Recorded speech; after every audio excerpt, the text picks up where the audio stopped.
Welcome to the 365 Message Center Show. Today, episode 388, we'll be checking out the updates to sharing videos in SharePoint pages and how that might make sure that people see them. We'll also look at some updates to Viva Amplify and some consistency with the theming and how we manage those.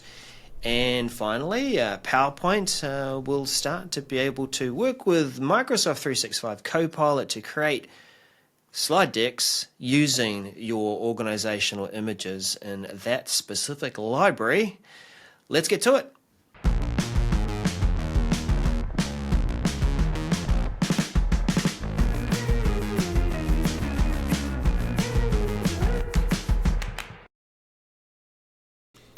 Wonderful. Hello. It is wonderful, Daniel. It is wonderful to be talking with you and talking with our people, our audience today. Yes, indeed. Nice. Well, we've got 5 messages we're going to cover today, but what did you think of quick takes, everyone? We started doing those. What did you think? Let us know in the comments. Yeah, hit us up in the comments and on the socials, of course. But would love to hear your thoughts on, some of those. We did 2 quick takes this past week. What did you think? Were they informative? Were they useful to have that kind of format? We'd love to hear from you. Yeah. Daniel, it is a mixed bag of mixed messages. And I deliberately said mixed messages because there's 1 or 2 of them that you're like, well, what's actually going on here? And this, I think, we'll just spend a minute just talking about a question that someone said in one of our last videos and comment.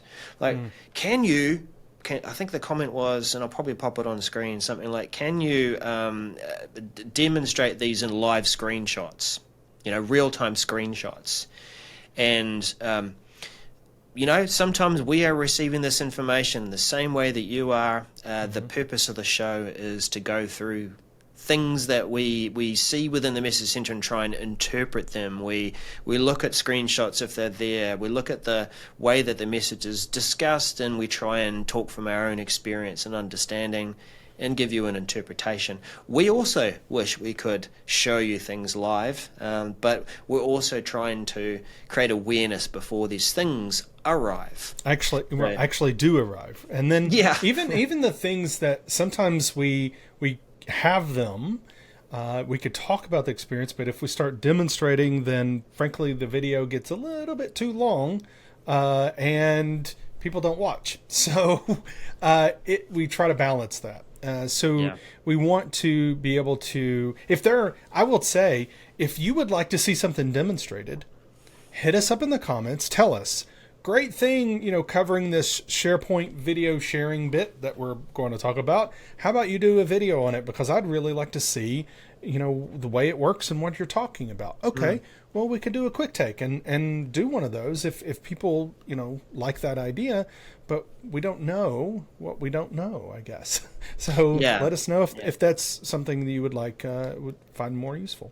If you've been with us for a number of years, you might have remembered a callback section that we used to do where we might pick a message or 2 and say, hey, it's arrived, this is what it looks like.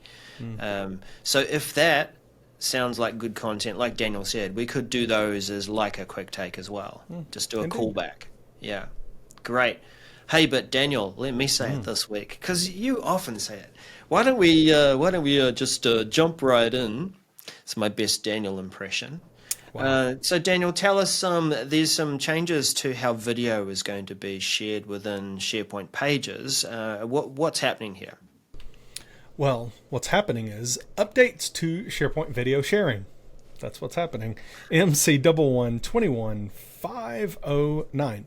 So this message, let's take one step back to understand when you add a video to a SharePoint page, you're not actually taking the video file and physically putting it within the envelope of the page, right? It's being stored somewhere else, and that's where you're adding it to the page. Well, this is trying to combat an issue where a user comes to the page, to the SharePoint page, and the video is supposed to be there, but they don't actually have access because you've linked to it from maybe your OneDrive, or it's in a different site, or wherever it is, right? So you might be in a position where, as a user, you're on a page and there's videos and you can't play them because the author did not make sure that the same permissions that are on the page are actually on the video.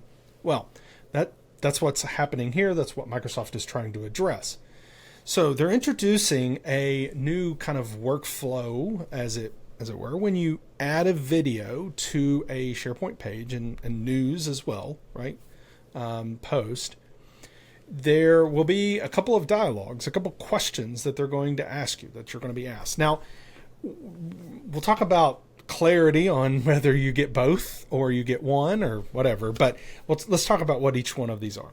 So you'll be asked if you want to create a shareable link for the video, and the meaning, okay, you've added the video to the page. Now you're going to be prompted, create a sharing link for this video, and this will what we believe is when you go through to create and you say, yes, I want to create it, it's going to create a link that is anyone in your organization link. Now, can't demonstrate that right now, but we'll be able to do that soon. But that's what we think, and that's what the documentation is saying. It's sharing links so anyone in your organization can view the video, which that might be problematic. Maybe it's a top secret video, and you're adding it to a SharePoint page and you create the sharing link. Well, great, but now you've created a sharing link that anyone in the organization, if they have that link, they can now watch that video when you're actually trying to keep it top secret, right? It's only supposed to be, for a certain group or something, research and development or whatever. Anyway, I'm already addressing the issues with this. So that's the first dialogue. Do you want to create a sharing link? Again, this is, if you're on the page, you have permission to the page. As an author, my intent is that you see the videos that I've attached onto the page. The second dialogue that we're being presented is copy video to this page. Now, this one is interesting. What it's actually doing, because I said we're not actually copying a video to a page. You're not actually putting a page in a container of a page. It's taking a copy of the file, the video file, and putting it in the assets library on that SharePoint site in a folder for this page or this news item. So that if you say copy, then that's what's happening. This will then, of course, allow for anyone who's viewing the news or this page, because they have permissions, they will have permissions to that asset library and be able to see the video. Now, Daryl, I have alluded to a couple problems here with this, and it's not a problem. I mean, there is a problem to be addressed with this. It is a valid problem that I'm adding a video because I have permission to it, but not everybody that sees my news or sees this page actually does, and it presents an issue for usability for those users. But I've alluded to a couple problems with this capability that need to be addressed with user education. And I'm wanting to know if you think it is a potential problem as well. This sharing a link, creating a shareable link, great, but if it is creating a link for everyone in the organization, meaning it doesn't give everyone permission. They only get permission when they click the link, right? That's the way that link works. But now I'm opening this video up to everyone in the organization when that was not my intent. Is that going to be a problem, you think? Or potential problem? I think it depends on the site that you're putting the video on. In this article, so also to mention people that at the bottom of the article there is a link to go through, and it shows you the user information about how this works. If you were putting this on a communication site for a group that was not open to all of the organization, would you get the same prompt? Would it create anyone in the organization link? Maybe it doesn't matter because the site is only available to a certain group of people. Yeah, but I think it's like, hopefully, if you're creating a page, you understand dialogues like this. Most people would, but yeah, I think that good to say fingers crossed, because fingers crossed. the aspiration that Microsoft have here is that more people are able to create SharePoint pages, and they may not have this kind of background knowledge. Yeah. The second one with copying the video is a little bit more problematic for me, because you're disconnecting and you're creating a literal copy of the video to another location. And me as a user, am I going to know that? So the video is on, I've done what I was supposed to. I created I've put the video in our organizational video library, right? But I'm attaching it to this page in this news item, and I get this prompt and I say, yeah, copy it. Sure, that's what I'm trying to do, is add it to this page. Well, now I've created another copy of that video. If I go back to the original video and I say, oh, here's the metadata, I'm changing things up, whatever, I'm adding some information. I'm not adding it to that copy now, and I'm doubling the storage of my video. Oh, Daniel, realistic choice. Not many people will be updating metadata of videos, but you might be adding chapters. Indeed. So now, if it's on a page, you might not be interacting with chapters or the metadata. You're just seeing and playing it, but still, it's a disconnect. It is a literal copy of that file. So I get the problem that it's solving. This message, this new update. I'm also seeing some potential problems that could happen. You need to educate your users. All of that to say, without telling your users this is what it's happening and this is the way you should do it. This is our recommendation moving forward. You might get a mixed bag of what's going on. Yeah, Daniel. Hey, when would we see one or both of these messages? That's also not clear, is it? No, it's not like, meaning, if you get prompted, which one do you get prompted? Are we supposed to just assume the shareable link one would come up first? I guess. If you say no, then do you get the prompt to say, do you want to copy? Or do you not? We're not very clear on the workflow of the prompts, because it's just not clear in the message.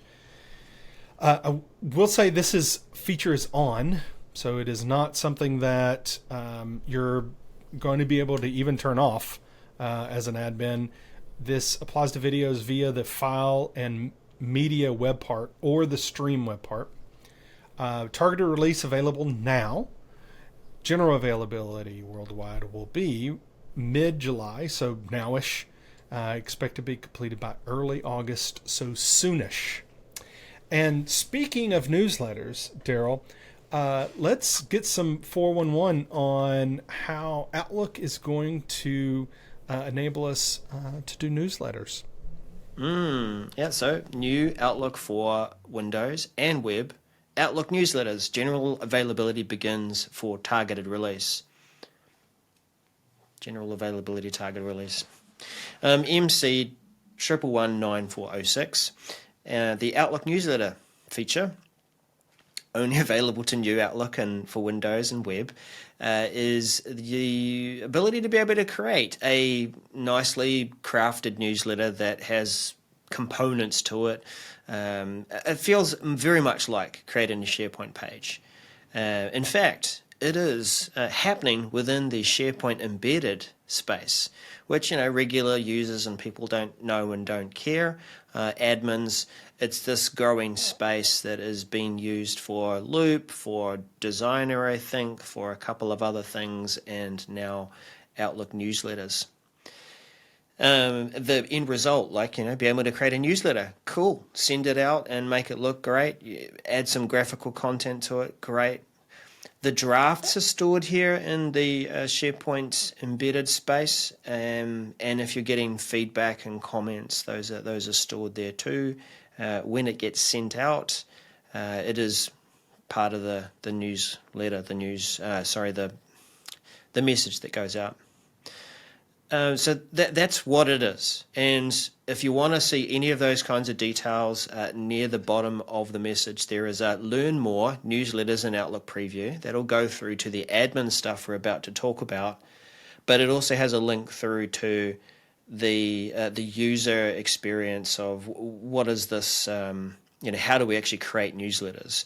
So that's near the top of that technical article. The technical side of it, which is really the focus of this message, is that it's going to be on by default. And it'll be available for everyone to create newsletters. That's fine. I guess, we can all create our own personal distribution lists in Outlook and send things out, so that's not a biggie. But where it is a concern, and I think this is why the feature is providing a way of turning things on and off, is that it is using SharePoint embedded as a space. It is another governance concern: how much storage, where and when, and what's been stored there, and who has access to it. How do we keep control of these things? So that's what this feature is all about. There's a number of different PowerShell commands and switches to be able to use users can read and write newsletters, users can read newsletters only, or users don't have access to the feature at all. And by that kind of definition, it sounds like you can also run this command over certain groups of people and say they can read them, but only this group can read them and write them, create them. So we're getting the options. Daniel, what are your thoughts on newsletters, and maybe why didn't they use Amplify? Yeah, I think there is a collision, if you will, around newsletters in Outlook and then in Amplify. You may scratch your head, why would I do that versus not? And with Amplify, you have to have a license, and I don't know if organizations will use this. It seems like they will, right? But I'm just saying, I don't know if this will be the part of the strategy or not. It seems like this is really more targeted for, departmental kind of, newsletters or group newsletters, or maybe a site location, office newsletter rather than a corporate newsletter, which may be an Amplify or maybe a SharePoint page news item. This is a little bit more smaller kind of focus. And I think that's why the controls are coming into place. Is, do we want that? Do we want to allow people to be creating these newsletters and sending them out? I'm not saying you shouldn't allow that. It's just, that's why there's this control of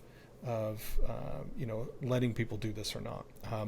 There is some aspect of a kind of a, shadow IT, where people say, oh, you won't let me use, I can't share externally. I don't know.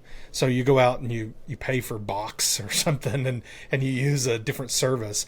Well, okay, you won't let me create news items that's controlled by corporate. So I'm just going to create my own newsletter and send it out. And, and I'm going to say whatever I want. I'm going to format it however I want. And I'm going to, maybe that's where it's like, oh, maybe we want to kind of not let that happen. It depends on your culture, and I don't think it's a huge deal. But again, in your company, it may be. Maybe it is something that you don't want to do. Yeah.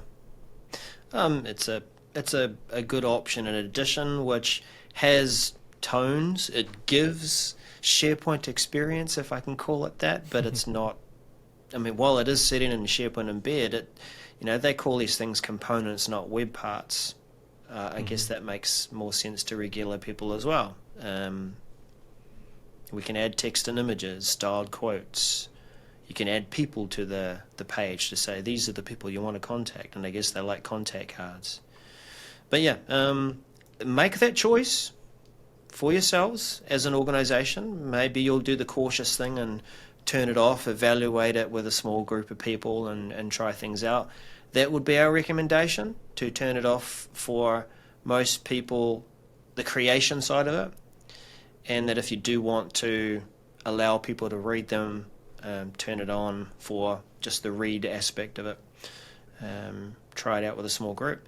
This is rolling out to public preview worldwide in late July, so next week, if you're watching this in late July.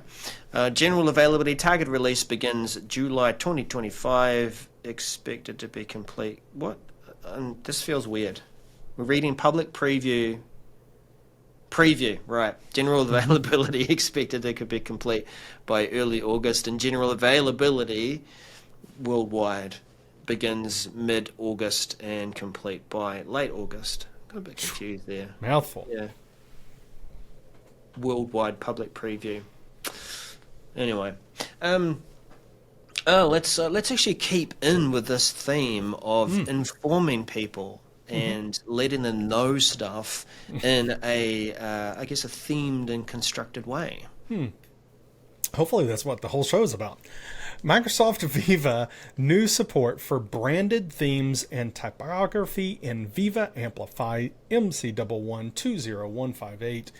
So this is something that I think anyone who's been using Amplify for a while has wanted. And that is, I've created my branding, I've added it to SharePoint, my themes and my fonts. I'm using SharePoint's Brand Center. How come I can't create campaigns in Amplify and use those components? Well, now you can. So this is talking about previously you kind of had this default theme in Amplify that you had to kind of stick with, and it did not coincide with what you're trying to do in SharePoint, which is really on point with your communication and your style guide. Now you're going to be able to do that, and it fully supports your SharePoint Brand Center. So, yay! Content creators rejoice. Those communicators rejoice that are using Amplify to do this.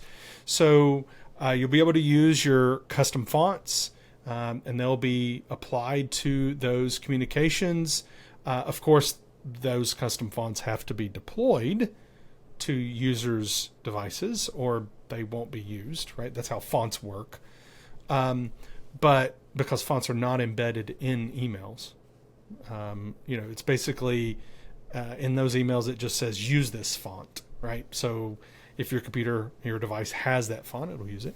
But if you have those defined and you have your themes defined in your Brand Center, then you can use them in Amplify, and they're going to be similar and show like they would in your SharePoint pages and news.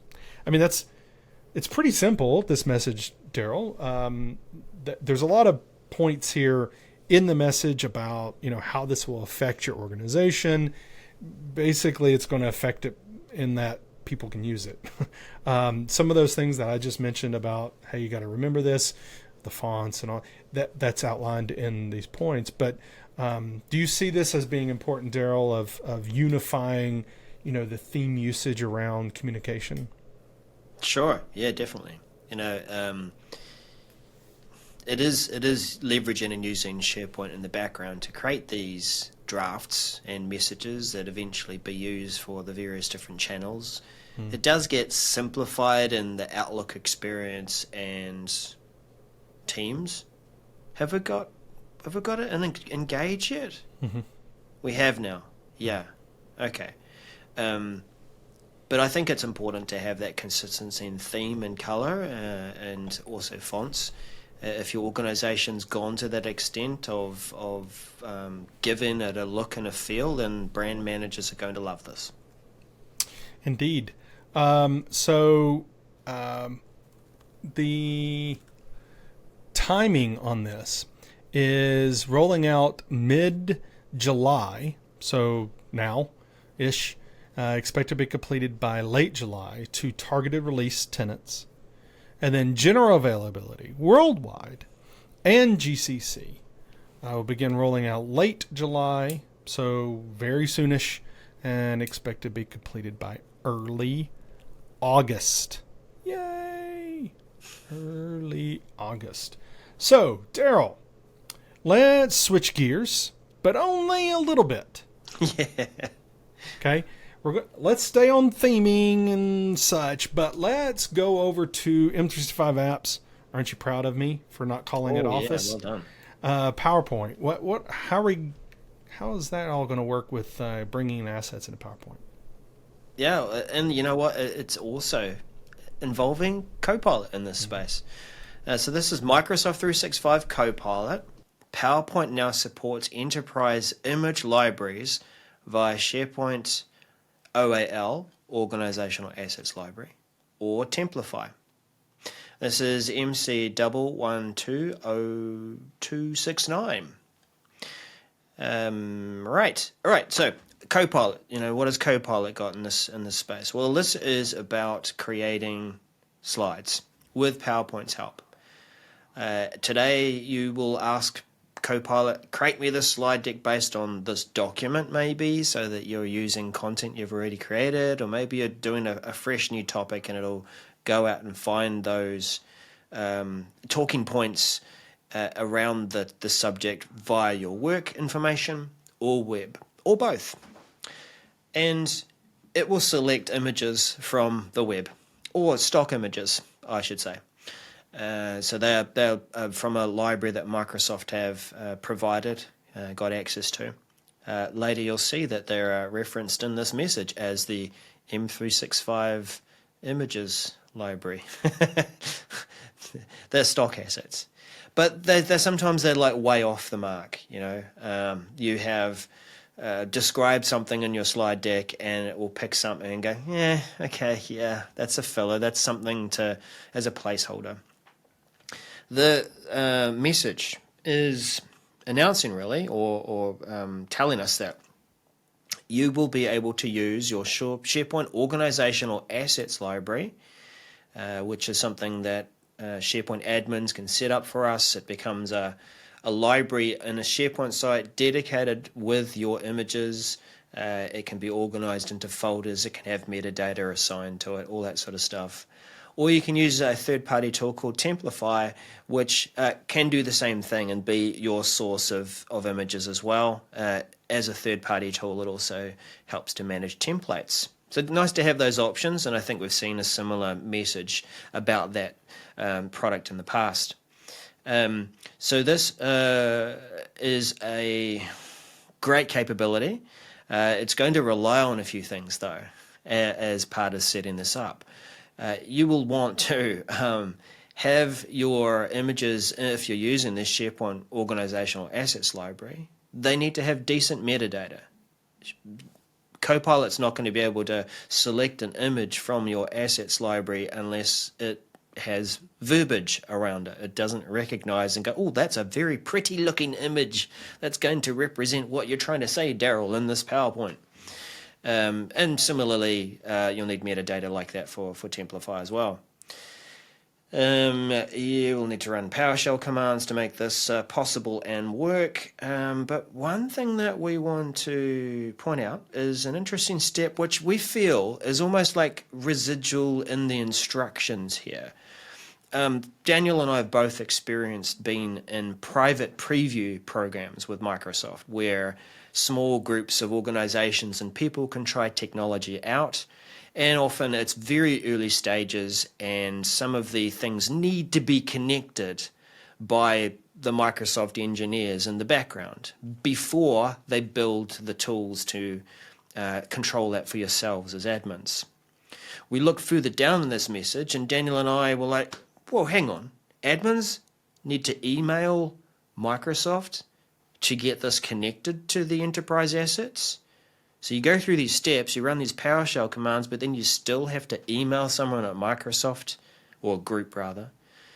We think that that's a leftover, a residual thing, that you probably don't need this step, but please, Microsoft or someone who knows, jump on in the comments and let us know if we are off. Feel free to thumbs down the message and say, this is very unclear. In one spot, it says you just run a PowerShell, although there is no PowerShell. It doesn't tell you. And then the other spots, it says email. So which is it? So for sure. Mm-hmm. And I think, if I may, Daryl, interject and Go say, this is also, I'm sure Microsoft would point out, as you said, they're recommending you have at least 1,000 images, which frankly, that's a lot of images. And they have to be tagged. Now, you can purchase images, and I know some organizations have done this. You know, you can go out to a service and buy images, and they'll also provide metadata for those images, so you can import those into your SharePoint environment for your organization to use. But Microsoft will also, would love for you to tag your images using the AI already in SharePoint. That's part of the content processing. So, of course, you'll have to pay for that. And that's what I'm saying. They would love to do it, or you can manually do it yourself. So, I think that this is a great thing, but you have to really prepare for this and really do a lot of work if you're going to feed that library with those images and with metadata, all that stuff, for sure. Yep. If you want good results, you're going to have to put the work in. And if you want Copilot to succeed and have a good impression, then you'll have to put the work in. All right. Well, I mean, there's more to say, but let's keep moving on. The general availability of this feature is rolling out in August and complete by late August. And our final message, Daniel, we shift into Teams, and I don't know. I haven't got anything here. You didn't give me time. I'll work on this and find a better flow next time. Nice. Introducing the new workflows experience in Microsoft Teams, MC1121517. For this message, it really is just talking about a new look of the workflows feature within Teams. So if you didn't know this, the workflows is being powered by Power Automate. And what this is, it feels like what's happening here is a UI change and really bringing in some of those features that you get with Power Automate, especially around the user interface, but the feature of describing the workflow you want to have, and then allowing Power Automate in the back end to generate that shell for you, so you can jumpstart into creating that workflow. So they're talking about this is they're increasing performance, redesigning the template library, the natural language to flow capabilities, which is exactly what I just talked about. So this is not for us a big update, or it's not a technically challenging update. This is more about letting your users know, hey, this is there. It's not changing in that any workflows you've created already in Teams, they're going to be there. It's not, a whole new product. It's going to look different. Yes, absolutely. But it's the same stuff. It's being powered by Power Automate still, but I think it's being brought more in line with the expectations of what it should look and feel like, and what are the features you should have from I'm starting in Teams, but I shouldn't be handcuffed. I shouldn't be held back with the features just because I'm starting in Teams versus starting in Power Automate, if that makes sense. Does that make sense, Daryl, to you? That makes sense. Sense. I will say, great screenshots. Thank you very much for this one. Teams usually does a pretty good job at that. The Teams team. We love screenshots in our messages, and we love a description that makes sense and is not confusing. PowerPoint people. So this is rolling out public preview and targeted release out in August 2025, and then general availability worldwide rolling out in September. So you do have some time to notify your users, hey, this is coming up, just to let them know. Don't be scared when you see something a little different. Don't be scared. Don't be scared. I'm sneaking up on you, and workflow. Wow. Sorry, everyone, that Daryl just scared you. Thank you, everybody, for joining us. And remember, hit us up in the comments. What do you think about each one of these messages? What are, how are you going to implement these changes? What are you a little nervous about, or what are you excited about? Hit us up and let us know what your thoughts are, so that everyone can learn from each other. Absolutely. That's the community aspect of our show. And thank you for joining us, community. We'll see you again next week. Bye for now.